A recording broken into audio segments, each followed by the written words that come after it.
പന്തീരങ്കാവ് ഗാർഹിക പീഡന കേസ്. നമസ്കാരം, കൊട്ടാരക്കര മീഡിയയിലേക്ക് സ്വാഗതം. പന്തീരങ്കാവ് ഗാർഹിക പീഡന കേസിലെ പരാതിക്കാരിയായ പെൺകുട്ടിയെ പോലീസ് കസ്റ്റഡിയിലെടുത്തു. പെൺകുട്ടിയെ കാണാനില്ലെന്നു കാട്ടി പിതാവ് പോലീസിൽ പരാതി നൽകിയിരുന്നു. ഈ പരാതിയുടെ പശ്ചാത്തലത്തിലാണ് പെൺകുട്ടിയെ കസ്റ്റഡിയിലെടുക്കുന്നത്. രാത്രി 8:30യോടെയാണ് പെൺകുട്ടി നെടുമ്പാശ്ശേരിയിൽ വിമാനമിറങ്ങുന്നത്. ഇതിനുശേഷം പെൺകുട്ടിയെ വടക്കേക്കര പോലീസ് കസ്റ്റഡിയിലെടുത്തു. പെൺകുട്ടിയെ അടുത്ത ദിവസം പോലീസ് കോടതിയിൽ ഹാജരാക്കും. പന്തീരങ്കാവ് ഗാർഹിക പീഡന കേസിലെ പരാതിക്കാരിയായ യുവതിക്കായി പോലീസ് നേരത്തെ തെരച്ചിൽ ആരംഭിച്ചിരുന്നു.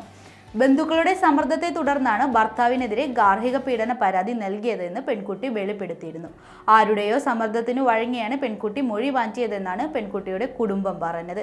തിരുവനന്തപുരം, കോഴിക്കോട് സൈബർ പോലീസ് സംഘങ്ങളാണ് യുവതിക്കായി അന്വേഷണം നടത്തിയിരുന്നത്. പല ലൊക്കേഷനുകളിൽ നിന്നായാണ് യുവതി 3 വീഡിയോകളും അപ്ലോഡ് ചെയ്തതെന്നാണ് പോലീസ് നേരത്തെ വ്യക്തമാക്കിയിരുന്നത്.